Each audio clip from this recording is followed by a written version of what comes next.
Okay, so how have the protocols, the quarantine and social isolation, Mm. how has this changed how your church goes about its business? And I think there's two prongs to that question. On the one hand, how has that changed what you guys do missionally? Because I know that your church has arms wide open to a lot of folks. You guys run preschools and you work with IFC and a whole bunch of other things. All that had to change. So how has that changed missionally? And then the second one is how has it changed the worship and the Mm. practices, the spiritual practices? There has been, you might imagine, an appreciable difference. So much of, and this crosses both parts of the question.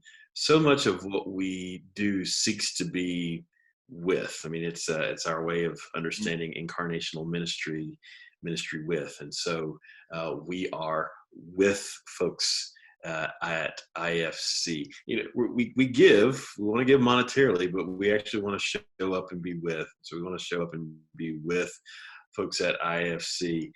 We want to show up and be with people putting hammer and nail in hand with habitat to help to build.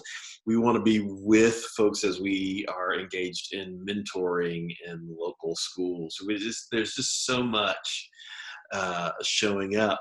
The ways that we use our building for after school programs for kids, for English as a second language, for feeding programs for local preschools, as well as our own preschool. It's with people. And so all of a sudden, we're not able to be with in that kind of way. And even where there are certain opportunities to be with, there are portions of our volunteer pool, aging retirees, who all of a sudden are saying, "I can't do that," or we're having to say, "Thank you for your willingness, but we just can't ask you to do that right now. We want you to be safe as well." So, it's changed things quite a bit. We have found ways to partner together with the local schools around food insecurity, and certain of the local organizations that we work with, such as Table, who already do that kind of work, have had to pivot in certain ways and create new cooperations with other organizations so that we can collectively work to still minister to those students. And we're constantly seeking new ways to be present as we're able to be present. Being present with IFC, does it mean sending people who are in an age demographic that might feel more comfortable showing up? Or can we help to resource IFC and other groups in other ways monetarily as they seek to internally take care of some of these needs? I mean, and that's going to be an evolving conversation, we know, over these next weeks, but we're trying to find ways to continue to be generous in that way.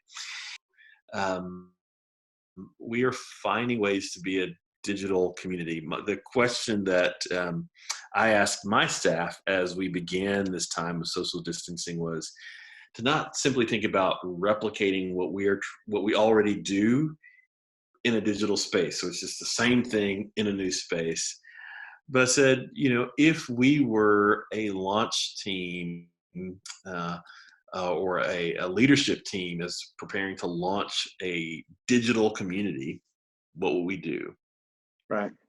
All right, let's figure out a way to do that.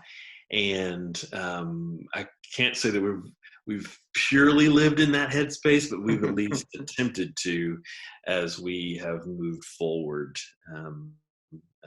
in the midst of this time of social isolation, believing that it's going to carry us at least through May and likely a bit beyond.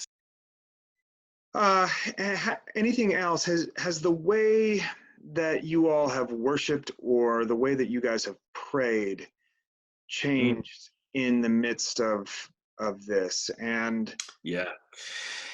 yeah. So one of the things that I believe is that we, as American Christians, even if we aren't explicitly adherents to it, have just a garnish of prosperity gospel in us. I mean, Mm, it's just a little bit of a garnish on the side in that we really struggle with suffering. hmm. It's that kind of old Deuteronomistic kind of thinking: do good, you get good; do bad, you get bad. That's the way things work. Right. That's how I understand the universe cosmologically. And so something like this, a global pandemic, really catches you, and it messes with this sense that, if I'm doing good, everything ought to be okay. Mm. And even if I feel like I'm not doing as good as I should be, that person over there, they're like a saint. My gosh, you know. Or the So opposite. yeah. So a real wrestling theologically with what does suffering mean? How is Christ with us Mm, in the midst of this? I had a congregant suggest I read Corrie ten Boom's The Hiding hmm. Place, which had been on my list to reread for a little while, and so I shuffled it up to the top. And just so how do you, in the midst of such suffering, how do you keep faith? Mm, And how can you see good, and how can you see God even in the midst of your own suffering and in the suffering of others? Um, these kinds of meditations have been important, and prayers, and it shifts the way you pray. It affects the way you pray as well. this pandemic affects the rich and the poor and the good and the bad all alike. That's right. Um, and I think, Habitat and UUMC alike are hopefully going to be able to tell both those stories, the stories of people who have endured really difficult times Yes. and people who are also on the other side looking for um, ways to re-understand their privilege in Yeah. the midst of this. So I appreciate you. I appreciate your congregation so much, and so thankful that you took the time to be able to tell us a little bit about how UUMC is doing and changing, and also continuing to do your mission uh, in Orange County and Chapel Hill. So thank you for this, and really appreciate the time and the thought and the energy that you have put into leading not only this congregation but the city through a really difficult time. Well, you're welcome, and the feeling of appreciation is absolutely mutual. All right, talk to you later, Justin. Thank you. All right. Peace, man. Bye.